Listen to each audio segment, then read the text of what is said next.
अध्याय 3 दो चर वाले रैखिक समीकरण।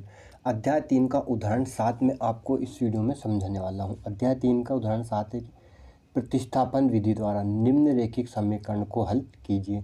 7x - 15y = 2 और x + 2y = 7। ये सवाल देखने के बाद आप प्रतिस्थापन विधि को हमेशा के लिए सीख जाएंगे। बस आपको पेशेंस रखना है और वीडियो को अंत तक देखना है। देखो, जो अपने दो समीकरण दे रखे हैं रैखिक समीकरण, देखो क्या रखा है, रैखिक समीकरण। क्या इसमें रैखिक समीकरण क्यों कहते हैं इसे? क्योंकि इसकी अधिकतम घात कितनी है? चर की अधिकतम घात कितनी है? 1 है। तो जो समीकरण पहला है उसे समीकरण 1 बना लो। ये क्या होगा? समीकरण 1। और ये होगा अपना समीकरण 2। पहले वाले समीकरण को समीकरण 1 बना लिया अपन ने, दूसरे वाले को बना लिया समीकरण 2।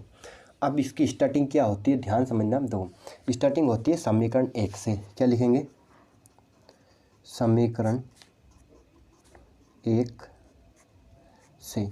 समीकरण 1 से करेंगे अपन, और समीकरण 1 को लिखना है। क्या लिखेंगे? समीकरण 1 को लिख लिया अपन ने, 7x - 15y = 2। समीकरण 1 से लिखा और समीकरण 1 को लिख लिया। अब यहाँ से हमें एक चर का मान निकालना है, या तो x का निकाल लो या फिर y का निकाल लो। तो हम इस सवाल में किसका? चर x का मान निकालेंगे। x का मान निकालना है तो 7x को यहीं रहने दो, माइनस का 15y बराबर के उधर जाएगा तो चिन्ह परिवर्तित हो जाता है। प्लस की संख्या माइनस हो जाती है और माइनस की प्लस, तो माइनस का 15y बराबर के उधर जाएगा तो 2y के साथ ही प्लस में लिखाएगा। किस में? प्लस में। तो ये 7x को तो ऐसा कैसे लिखा अपन ने? बराबर क्या है? 2। इस 15y को बराबर के उधर लेके गए तो किसका हुआ? प्लस का हुआ। क्या होगा? Plus 15y। क्या गया? Plus 15y। अब चर के साथ कुछ भी नहीं होने चाहिए यहाँ पे x के साथ, तो ये 7 का जाएगा। चर राशि के साथ जो भी संख्या लिखी होती है वो उसके गुणे में होती है, तो ये 7 का जाएगा बटे में पहुँच जाएगा। तो x बराबर कितना हो जाएगा? 2 + 15y / 7। अब x का मान निकल आया यहाँ पे, तो इसे बनाएंगे अपन समीकरण 3। क्या बनाएंगे? समीकरण 3। अब ये जो समीकरण 3 में x का मान है, इस समीकरण 3 में x के मान को समीकरण 2 में रखना है, क्योंकि अपन ने समीकरण 1 से मान निकाला है। ठीक, तो समीकरण 2 में क्या लिखेंगे? देखो, x का मान समीकरण 2 में रखने पर, समीकरण 2 में हम किसका मान रखेंगे? x का मान रख देंगे। देखो, समीकरण 2 लिखेंगे क्या है? x + 2y = 3। तो जहाँ भी x है वहाँ के लिखेंगे 2 + 15y / 7। तो x के स्थान पर लिख लिया अपन ने 2 + 15y / 7, प्लस क्या है? 2y, और बराबर क्या है? 3। अब यहाँ पे समझना, देखो ध्यान से, ये जो 2 + 15y / में 7 है, इसका गुणा होगा 2y में, और बराबर के उधर जो संख्या है 3 में, दोनों में। 7 का गुणा किस में करना है? 2y में भी करना है और 3 में भी करना है, और ये 7 यहाँ से हट जाएगा। देखो, तो क्या बचेगा? 2 + 15y प्लस 2 का 7y में गुणा हुआ, 7 का 2y में, तो 7 दूनी 14y, और 7 का 3 में हुआ तो कितना हो गया? 17 21। अब देखो यहाँ पे सिर्फ एक चर है, सिर्फ एक चर है। क्या है वो? y है। अब देखो, 15y और 14y दोनों प्लस है, जोड़ देंगे तो ये कितना हो जाएगा? 2 + 15 और 14 कितने हो गए? 29y। कितने हो गए? 29y बराबर के लिख देंगे 21। अब इस 2 को बराबर के उधर पहुँचा दो। ठीक, तो ये कितना हो जाएगा? 29y = 21।